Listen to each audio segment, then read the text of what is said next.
नमस्कार dear students and welcome to my YouTube channel Maths Academy 99। और आज की इस क्लास में आज की क्लास थोड़ा सा विलंब से है। आज की क्लास में 22 क्वेश्चंस हैं इंग्लिश पर और 5 क्वेश्चंस हैं मैथमेटिक्स पर और पूरी तरह से एक्सप्लेन है। इंग्लिश को मैंने लॉजिकली समझाने की कोशिश की है कि कौन से ऐसी ऑप्शंस हो सकते हैं जिनको आप रिजेक्ट कर सकते हैं। ओके, इसको ये जो टैक्टिक्स है, ये जो स्ट्रेटेजी है इंग्लिश के क्वेश्चंस करने की, ये बहुत काम आती है। इस पर मैं एक अलग से एक और वीडियो बनाने वाला हूँ। कोशिश करूंगा कि वो कल अपलोड हो, जिसमें एक्सक्लूसिवली इंग्लिश पे क्वेश्चंस होंगे आईबीपीएस से। तो डियर स्टूडेंट्स, मैं संजय मोहन भटनागर और रिक्वेस्ट ये करूंगा कि मैंने टेलीग्राम आईडी आपको दिया हुआ YES400+ वाला, इसको आप ज्वाइन कर लें ताकि मेरा कब वीडियो आना है या किस विषय पर आना है मैं आपसे टेलीग्राम चैनल के माध्यम से बात कर सकूं, या आपको भी अगर मुझे कोई मैसेज या संदेश देना हो तो आप मुझे टेलीग्राम के माध्यम से संदेश दे सकें। तो इससे मेरे और आपके बीच में एक संवाद कायम हो सकेगा। और आपको क्या चाहिए आगे पढ़ने के लिए, not only for the IBPS exam but also for any other exam जो अभी आप लेंगे दूसरे एग्जाम्स को। ओके, तो डियर स्टूडेंट, शुरू करते हैं अपनी आज की क्लास। पहले गणित करेंगे, फिर इंग्लिश करेंगे। तो हम जो गणित के आज 5 क्वेश्चन ले रहे हैं उसमें ये पहला सवाल है। एक बगीचा है जिसकी लंबाई इसकी चौड़ाई से 3 मीटर अधिक है और उसके चारों ओर 3 मीटर चौड़ाई का एक आयताकार पथ निर्मित किया गया है। यदि 50 पैसे प्रति वर्ग मीटर की दर से पथ को पेंट करने की लागत 273 रुपए है, तो बगीचे का क्षेत्रफल क्या है? ये कंपैरेटिवली एक आसान सवाल है। ये हमारे सामने बगीचा और उसके चारों तरफ एक आयताकार पथ है। तो दिया गया है कि इसकी लंबाई इसकी चौड़ाई से 3 मीटर अधिक है, तो इसकी चौड़ाई को मैं P मानता हूं। सो दिस इज P। तो लंबाई हो गई P+3। करेक्ट। के चारों ओर 3 मीटर चौड़ाई का एक आयताकार पथ निर्मित किया गया, अर्थात ये भी 3 मीटर है और ये डिस्टेंस भी 3 मीटर है। तो निश्चित रूप से ये वाली जो लंबाई हुई ये हुई P+3, यानी कि यहां से लेके यहां तक +3 ओके। और ये वाली चौड़ाई हुई ये वाली, ये दिस यानी P प्लस दिस अर्थात 3 plus this. Correct. So this is P+9 and this is P+6। ये जो बाहर का जो एरिया है जिसको मैंने ब्लू से दिखाया है, इस पट्टी का एरिया हुआ area of the path outside the rectangular garden equal to P+9 into P+6 minus obviously ये जो अंदर वाला जो रेक्टेंगल है इसका area, so it is P into P+3। Correct. अब इस एरिया को 50 पैसे प्रति वर्ग मीटर की दर से पेंट करने पर, इस पथ का जो एरिया उसको पेंट करने पर 273 रुपए की कॉस्ट आती है। अर्थात P+9, मैं इसको पहले ऐसे लिख देता हूं कि अगर मैं आधा यानी कि आधा रुपया से अगर मैं गुणा करूं, P+9 into P+6, P² plus 9 और 6 15P इंटू 9 छंग 54 minus P² minus plus 3P equal to 273 रुपए। Correct. So this is P² cancels out this P², तो इस P² से ये P² कट गया, 15P और minus 3P is 12P and plus 54 equal to 2 गुणा 273। 2 से कैंसिल हुआ, ये बना 6P प्लस 27 इक्वल टू 273। 7 और 3 10 और 2 12, 3 से कटेगा, सब कुछ 3 से कटेगा। सो 3 दूनी 6, 3 नम 27, 3 नम 27 और 3 एकम 3। सो P इक्वल टू, या 2P लिख देते हैं पहले, 2P equal to 91 minus 9 equal to 82। So P is equal to 41। क्या मांगा है? बगीचे का क्षेत्रफल। तो बगीचे का क्षेत्रफल है P into P+3। Required area equal to P into P+3, 41 into 44। P की जगह हमने 41 लिखा। सो 41 गुणा 4 इस 164, 164 का 4 16 हासिल, 41 चौक 164 और 16 180 square metre. So answer is B. So that was an easy question. Next, एक कक्षा में परीक्षा उत्तीर्ण करने वाले छात्रों का प्रतिशत 60 है, 60% है, और परीक्षा उत्तीर्ण करने वाले लड़कों और लड़कियों की संख्या समान है। यदि परीक्षा में अनुत्तीर्ण होने वाले लड़के परीक्षा में अनुत्तीर्ण होने वाली लड़कियों की तुलना में 200% अधिक हैं, अर्थात ध्यान रखिए इसको, 200% अधिक है अर्थात 3 गुना है, तो कुल छात्रों में अनुत्तीर्ण लड़कियों का प्रतिशत ज्ञात कीजिए। So that is an easy question. जब भी आपको प्रतिशत वाले सवाल मिले, मैं पहले भी आपको कई बार समझा चुका हूं, तो हम जो फिगर हमको माननी होती है उसको हम 100p या 100x, 100a, 100b, what ever you call it, हम ऐसे ले लेते हैं। परसेंटेज निकालने में आसानी होती है। तो टोटल स्टूडेंट्स मैंने मान लिए 100p। ओके, नाउ ऑब्वियसली जो पास हुए वो 60% है, तो 60p पास हुए। करेक्ट। इसका मतलब यह है कि जो फेल हुए वो 40p हुए। करेक्ट। अब जो फेल हुए अनुत्तीर्ण होने वाली लड़कियों की तुलना में 200% अधिक है, अर्थात अगर मैं 40p का रेशियो निकालूं 1/4 और 3/4, ट्राई टू अंडरस्टैंड, 200% अधिक है अर्थात 100 का 300 हो रहा है, 200 जुड़ रहा है ना, तो 1/4, 3/4। तो ऑब्वियसली जो बॉयज हैं वो जो फेल हुए हैं उनकी संख्या होगी 3/4 गुणा 40p। So 3/4 into 40p equal to 30p। And जो संख्या होगी लड़कियों की जो फेल हुई हैं वो 1/4 गुणा 40p, या 40 में से 30p माइनस कर दीजिए, एक ही बात है। So it is 10p। Simple. अब इसमें एक चीज ये है कि परीक्षा उत्तीर्ण करने वाले लड़कों और लड़कियों की संख्या समान है, अर्थात इस 60p में बॉयज हैं 30p और गर्ल्स भी 30p जिन्होंने पास किया है। ओके, तो कुल छात्रों में अनुत्तीर्ण लड़कियों का प्रतिशत ज्ञात कीजिए। तो एस सच आप ये देखिए कि इसका कोई रेलिवेंस नहीं है। कुल छात्र हैं 100p, इसमें से 10p लड़कियां फेल हुई हैं, अर्थात 10%। Okay, option C is the answer. एक आदमी ने 15% प्रति वर्ष की साधारण ब्याज दर पर 4 साल के लिए ₹p का और 18% प्रति वर्ष की साधारण ब्याज दर पर 3 साल के लिए ₹1.35p का निवेश किया। यदि इस आदमी द्वारा प्राप्त कुल ब्याज 15,948 है तो ₹3.12p का मूल्य ज्ञात करें। तो सिंपल इंटरेस्ट का फॉर्मूला लगाते हैं इसमें। सिंपल इंटरेस्ट का फॉर्मूला होता है interest simple equal to PNR upon 100, principal into number of years into rate of interest. So पहला केस में अगर हम देखें, ₹p का 15% गुणा 4 साल के लिए अपॉन 100 प्लस 18% प्रति वर्ष की साधारण ब्याज 3 साल के लिए 1.35p। So 1.35p into 18 into 3 upon 100 and this is equal to 15,948। Correct. So this becomes, 2 से डिवाइड करूंगा, 15 दूनी 30,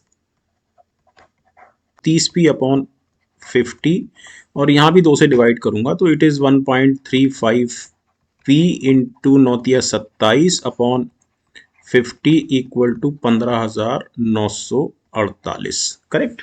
तो 8 4 12 और 21 और 5 26 27, 3 से कटेगा, ये भी 3 से कटेगा और ये भी 3 से कटेगा, तो ये हो गया 3 ढाई 10p प्लस 3 नम 27 इंटू 1.35p इक्वल टू 3 पंजे 15, 3 तिया 9, 16 और ये 50 इधर गुणा हो गया, ये वाला। अब ये आसान क्वेश्चन है। सो दिस इज 10p प्लस 9 पंजे 45, 4 हासिल 9 तिया 27 और 4 31, 3 हासिल 9 कम 9 3 12, 5316 into 50. So P is equal to 5316 into 50 upon 12 और 10 22.15. Correct. So this is 5316 into 50 into 100 upon 2215. 5 से काटते हैं इसको। So it is 5316 into 10, 5 से काट दिया, इंटू 100 अपॉन 5 चौक 20 5 चौक 20, 5 तिया 15, 5316 में देखते हैं 443 का भाग कितनी बार जाता है। सो 443 एस सच, 11 में से 3 गया 8, 12 में से 4 गया 8, 6 और ये 2 से जा रहा है, करेक्ट। सो दिस इज 12 गुणा 1000 अर्थात 12,000। पी की वैल्यू निकालना कितना है, 3.12 P. So 3.12 P equal to 3.12 into 12,000 अर्थात 312 गुणा 12 गुणा 10, 2 जीरो से 2 जीरो कट, ये पॉइंट खत्म हो गया। सो इट इज 12 दूनी 24, 2 हासिल 12 एकम 12 और 2 14, 12 दिया 36 और 1 37। So option E is the answer. Okay, next question. एक आदमी 80 किलोमीटर प्रति घंटा की गति से बस द्वारा 6 सही 1/4% दूरी तय करता है।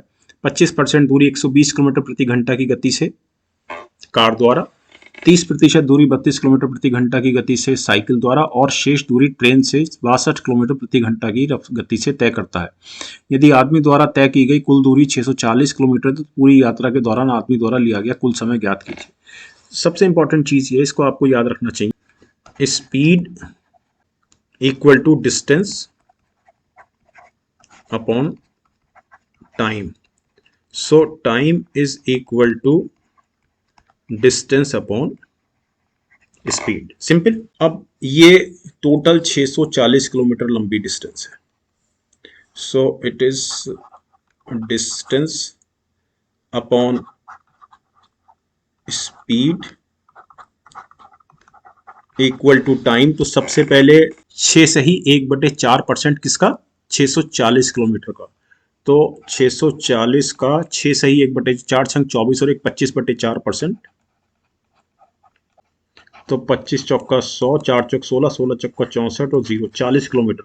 तो 40 किलोमीटर डिस्टेंस, टाइम कितना लग रहा है, टाइम लग रहा है, सॉरी स्पीड है 80, तो टाइम लगा 1.5 आवर, करेक्ट। अब अगला जो डिस्टेंस है वो है 25% ऑफ द डिस्टेंस। तो 640 का 25% हुआ 25 चौका 100 और 4 से 16 160 किलोमीटर। तो 160 किलोमीटर के लिए स्पीड है 120 किलोमीटर पर आवर।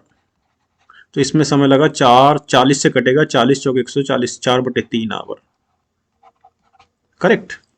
और 30% डिस्टेंस वाया बाइसिकल। तो 30% कितना हुआ 640 का, 640 का 30% हुआ, एक जीरो से ये जीरो कटा, इससे ये कटा, तो 60 180 4 12 192। सो 192 टाइम स्पीड कितना 32 kilometre per hour. So this is 3 छंग 18 6 hour. And remaining distance via train at 62 kilometre per hour. Distance कितनी बची, 160 और 40 200, 200 और 392 हो गई। टोटल डिस्टेंस 640 है। तो 640 में से 392 माइनस किया मैंने, तो 10 में से 2 गया 8, 13 में से 9 गया 4 और 5 में से 3 गया 2। सो इट इज 248 और इसमें स्पीड कितनी है 62। तो 6 चौक 24, it is 4 hours, correct.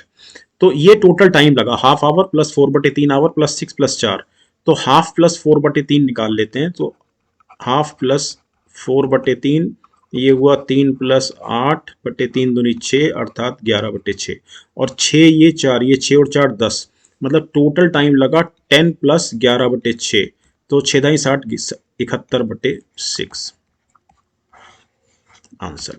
Option E is the answer. Okay, next question. एक कक्षा का औसत भार 60 किलोग्राम है और कक्षा में लड़कों का औसत भार 80 किलोग्राम है। कक्षा में लड़कों का लड़कियों से अनुपात 5:4 है। यदि कक्षा में 72 विद्यार्थी हैं तो कक्षा में लड़कियों का औसत भार ज्ञात कीजिए। सबसे पहले इन दो स्टेटमेंट से लड़के और लड़कियों की संख्या निकाल लीजिए। स्टूडेंट्स की संख्या 72, इस 72 में boys obviously 5/9 of 72 and girls 4/9 into 72। So boys की संख्या हुई 9×72, 8×5 = 40 एंड दिस इज 9×72, 8×4 = 32। सिंपल। अब टोटल भार कक्षा का हुआ, टोटल वेट, चूंकि 60 किलोग्राम औसत वजन है और कुल बच्चे हैं 72, सो इट इज 72 गुणा 60। सो इट इज 6 दूनी 12, 6 सत्ते 42 और 1 43। बॉयज वेट, बॉयज कितने हैं 40 और इनका औसत भार कितना है 80। सो इट इज 3200। तो गर्ल्स वेट बराबर 4320 में से 3300 माइनस कर देंगे, सो इट इज 1120। सिंपल। लड़कियां कितनी है 32। तो एवरेज वेट ऑफ बॉयज या of girls, average weight of girls बराबर 1120/32। 16 सत्ते 112, 16 दूनी 32, 35। So option C is the answer. Okay, अब यहाँ पर हमारे गणित के 5 क्वेश्चन कंप्लीट होते हैं आज की क्लास के, और इसके पश्चात अब हम लेंगे 22 क्वेश्चन इंग्लिश के। तो शुरू करते हैं इंग्लिश के 22 क्वेश्चंस। तो क्वेश्चन 86 से लेके 90 तक यानी 5 क्वेश्चन इस डायरेक्शन पे बेस्ड हैं। तो इन 5 क्वेश्चन में कुछ शब्द दिए गए हैं जो बोल्ड में लिखे हुए हैं, और वो या तो उनकी स्पेलिंग गलत हो सकती है या वो उस सेंटेंस के कंटेक्स्ट में इनअप्रोप्रिएट है। Let us take this question. तो पहला लेते हैं 86 क्वेश्चन। ये बहुत आसान सवाल है। All the competitors completed the race with just one exception. एक अपवाद के अतिरिक्त समस्त कॉम्पिटिटर्स ने अपनी रेस को कंप्लीट कर लिया। अब ये एक्सेप्शन की स्पेलिंग जो है इसमें गलत है, ये होती है exception. Okay, so option 4 is the answer. अब ये एक्सेप्शन जो है ये एक्चुअली नाउन है, और ये जो नाउन बना है ये बना है एक्सेप्ट वर्ब से, किसी को छोड़ देना, अपवाद में रख देना। ओके, लेकिन एक्सेप्ट अपने आप में प्रीपोजिशन भी है, अपवाद। ओके, और इसका मतलब है अपवाद में रखना, किसी को छोड़ देना, तो इससे ये एक्सेप्शन नाउन बना है। ओके, नेक्स्ट क्वेश्चन लेते हैं। Poor posture can lead to muscular problems in later life, यानी कि बाद की आयु में जैसे जैसे उम्र बढ़ती है तो पुअर पोस्चर, बैठने का गलत तरीका जो है वो मस्क्यूलर प्रॉब्लम्स का कारण बन सकता है। तो बिल्कुल इसमें सब सही है, सो ऑल करेक्ट। नेक्स्ट, ये तो बहुत आसान सवाल है। The pump shut off as a result of mechanical failure, ये स्पेलिंग गलत है।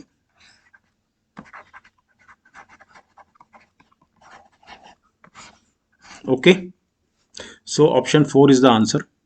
मैकेनिकल एडजेक्टिव होता है। ओके, विशेषण। नेक्स्ट, ये भी बहुत आसान सवाल है। The principal gave a very pompous speech about the portals of learning, obviously ये स्पेलिंग गलत है। करेक्ट, स्पीच नाउन है, संज्ञा। लास्ट क्वेश्चन लेते हैं इस डायरेक्शन से संबंधित। बहुत ही आसान सवाल है। कोपिंग की स्पेलिंग गलत है। Coping with her mother's long illness was a heavy load to bear, मतलब मदर की लंबी बीमारी से जूझना। तो कोपिंग की स्पेलिंग है, आपने कोप अप शब्द सुना होगा, तो उस कोप से ये कोपिंग बना है, मतलब आईएनजी लगाया गया है। कोप अपने आप में वर्ब है। सो कोप इज जूझना, to deal with. Okay, correct. So ये वर्ब है कोप, इससे कोपिंग बना है। नेक्स्ट क्वेश्चन लेते हैं। 91 से 95 5 क्वेश्चन आधारित हैं 6 सेंटेंसेस पर। ये सेंटेंसेस आपके सामने लिखे हुए हैं और ये सीक्वेंस में नहीं है, तो इनको प्रॉपर सीक्वेंस में जमाना है ताकि एक मीनिंगफुल पैराग्राफ बन सके और फिर हमें क्वेश्चंस के जवाब देने हैं। तो पहले इसको मीनिंगफुल पैराग्राफ में जमा लेते हैं। The able bodied man of the tribe gathered, तो ये नहीं आएगा, ये किसी के रेफरेंस में आया है, तो रेफरेंस चेक करना पड़ेगा।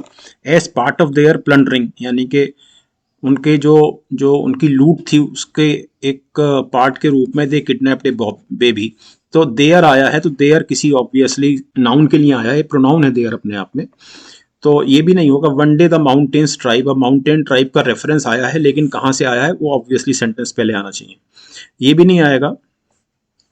अब ऑब्वियसली यहां से ई से शुरू होगा। There were two tribes in the Andes, one lived in the valley, तो एक तो घाटी में रहती थी tribe, and the other high up in the mountains, और दूसरी पहाड़ों पर। ओके, तो जो पहला जो सेंटेंस है वो ऑब्वियसली ई है, और फिर आएगा one day the mountain tribe invaded those living in the valley, तो एक दिन जो माउंटेन ट्राइब थी उसने आक्रमण कर दिया उन पर जो वैली में रहते थे, तो ऑब्वियसली सी आएगा। और ये जो आक्रमण किया, आक्रमण ऑब्वियसली लूटने के लिए किया, तो as part of their plundering, ये बी आएगा इसके बाद। तो as part of their plundering they kidnapped a baby of one of the families. इसके बाद ऑब्वियसली 2 दिन बाद, 2 days later, they noticed the child's mother coming down the mountain that they hadn't yet figured out how to climb। ये एक पहाड़ी थी, इस पहाड़ी से इसकी बच्चे की माँ नीचे आ रही थी, जबकि वो स्वयं अभी तक पहाड़ी पर नहीं चढ़े थे, वो सोच रहे थे कैसे चढ़ेंगे, तो एफ आएगा। और अब तो आसान है इसके बाद। अब उस जनजाति में जो सक्षम शरीर वाले जो पुरुष थे वो इकट्ठा हुए ये सोचने के लिए, ये डिस्कस करने के लिए कि माउंटेन पर कैसे चढ़ना है, ए आ गया। और अब फाइनली बचा हमारे पास D. We couldn't climb the mountains, how could you, हम तो पहाड़ नहीं चढ़ सके, आप कैसे चढ़ी, उन्होंने मदर से पूछा, मदर ने जवाब दिया, इट वॉजंट योर बेबी, ये आपका बच्चा नहीं था। ओके, तो हमारे सामने ये क्रम है E C B F A D, तो which of the following should be the second sentence, तो C is the answer, so C means option 3। Okay, next question लेते हैं। तो मैंने टाइप कर दिया है जो सीक्वेंस हमारी बनी है। अब विच of the following should be the fifth, तो फिफ्थ है हमारा ए, so A is option 1. Okay, now 93 is which should be the first sentence after rearrangement, तो ये है E, तो option 5। Next which should be the 6, यानी कि लास्ट, तो D है ये, और D हमारा आ रहा है ऑप्शन 4 पर। And this is final question based on these directions। तो क्वेश्चन है which of the following should be the third, तो थर्ड इज B, तो B है option 2। Okay, complete. Next question लेते हैं। क्वेश्चन 96 से 100, ये 5 क्वेश्चन इस पैराग्राफ, ये जो आपके सामने लिखा हुआ है, इस पर बेस्ड है, और इसमें ये जो नंबर पड़े हुए हैं 96, 97, 98, 99, सो ऑब्वियसली ये क्वेश्चन के नंबर हैं। बेसिकली ब्लैंक स्पेस है, तो ये ब्लैंक है, इस ब्लैंक को हमने दिए गए ऑप्शन से भरना है ताकि एक मीनिंगफुल सेंटेंस बन सके। तो क्विकली इसको यहाँ पढ़ लेते हैं। ए long time ago Anansi the spider, एक स्पाइडर था Anansi, had all the wisdom in the world, उसके पास दुनिया भर की सारी बुद्धि थी। यहाँ हमको भरना है इन ए ह्यूज पॉट, जो एक बड़े घड़े में थी। Okay, Nyame the sky god, ये आकाश का देवता Nyame, had given it to him, तो ये आकाश के देवता ने उसको दिया था। Anansi had been instructed to share it with everyone, तो अनांसी को निर्देश दिए गए थे वो प्रत्येक के साथ इसको बांटे, शेयर करे। अनांसी ग्रीडीली थॉट, अब अनांसी ने लालच में सोचा, I will not share the treasure of knowledge with everyone, मैं प्रत्येक के साथ इस बुद्धिमानी के खजाने को शेयर नहीं करूंगा। I will keep all the wisdom for myself, मैं सारी बुद्धि अपने पास ही रखूंगा। So Anansi decided to dash dash the wisdom on top of a tall tree, तो उसने ये सोचा, ये निर्णय किया कि एक बड़े पेड़ के टॉप पर विजडम को, बुद्धि को रखा जाए। He then tied the loose end, तो रस्सी का उसने जो लूज एंड होता है उसने अपनी कमर से बांधा, ताकि जो घड़ा है, जो पॉट है जिसमें बुद्धि थी, वो उसके सामने hung in front of him, उसके साथ हंग रहे, मतलब बंधा हुआ रहे। He then started to climb the tree, और तब उसने पेड़ पे चढ़ना शुरू किया। अनांसी का सन, जो लड़का था, वॉच्ड इन फैसिनेशन, बड़े ताज्जुब में इस चीज को देखा, as his father dash dash up the tree, जैसे जैसे उसके पिता पेड़ पर चढ़े या चढ़ने का प्रयास किया। Finally Anansi's son told him, Anansi के लड़के ने उससे कहा, if you tie the pot to your back, यदि आप इस पॉट को अपने कमर पे बांध लें, it will be easier to cling to the tree and climb, तब पेड़ से क्लिंग करना, मतलब जैसे पेड़ पे चढ़ते हैं, पेड़ को चारों ओर से पकड़कर, तब पेड़ पे क्लिंग करना और क्लाइंब करना आसान होगा। Anansi tied the pot to his back, Anansi ने उस पॉट को अपनी कमर पे बांध लिया, dash dash, and continue to climb the tree, और फिर पेड़ पे चढ़ना उसने कंटिन्यू रखा, with much more ease than before, बहुत बेहतर आसानी के साथ पहले की तुलना में। When Anansi got to the top of the tree, जब अनांसी पेड़ के टॉप पर पहुंचा, ही बिकेम एंग्री, उसे गुस्सा आया। ये young man with some common sense के साथ एक छोटा बच्चा, नोज मोर देन आई, मेरे से ज्यादा जानता है, and I have the pot of the wisdom, और मेरे पास बुद्धिमानी का घड़ा है। इन एंगर, इस गुस्से में, Anansi dash dash down the pot, pot को, विजडम का जो घड़ा था उसको नीचे फेंक दिया। पॉट ब्रोक, घड़ा टूट गया, and pieces of wisdom flu in every direction, और बुद्धिमानी के टुकड़े प्रत्येक दिशा में उड़ गए, फैल गए। चलिए, अभी आसान क्वेश्चन है। सो जो विजडम थी, जो बुद्धि थी इन the world, stored in a huge pot, ये जो 5 ऑप्शन आपके सामने दिए गए हैं, एक घड़े में स्टोर्ड थी। ओके, अच्छा, स्टोर्ड होता है संग्रहित, और एक्यूमुलेटेड होता है संचित करना, संचित किया गया, एक्यूमुलेटेड थर्ड फॉर्म है। ओके, तो स्टोर्ड और एक्यूमुलेटेड में फर्क है। पुट माने रखा जाना या रखा गया, गेन माने जो प्राप्त किया गया, और मेजर्ड माने जो मापा गया। So option 1 is the answer. So Anansi decided to, अब उसको छुपाना था, तो छुपाने के लिए हाइड। कंसील माने भी छुपाना होता है, लेकिन कंसील का मतलब होता है हम किसी से कोई फैक्ट छुपा रहे हैं, और रिवील का मतलब होता है प्रदर्शित करना। ऑब्स्ट्रक्ट का मतलब होता है बाधा डालना। डार्कन का मतलब होता है अंधेरा करना। ओके, अब he then started to climb the tree. Anansi son watched in fascination as his father up the tree. अब चूंकि घड़ा बंधा हुआ था वेस्ट पर, तो उसको ऊपर चढ़ने में संघर्ष करना पड़ रहा था, तो स्ट्रगल्ड आएगा यहाँ पर। ये आसान सवाल है वाला। तो his father struggled up the tree. Okay, fought लड़ा, बैटल्ड युद्ध में लड़ा, मेंटेन संधारित करना, एनकाउंटर्ड मतलब सामना करना, किसी मुठभेड़ का सामना करना। ओके, तो obviously struggled.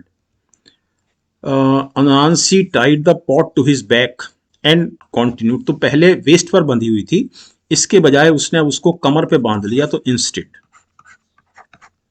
ठीक, फाइनल क्वेश्चन।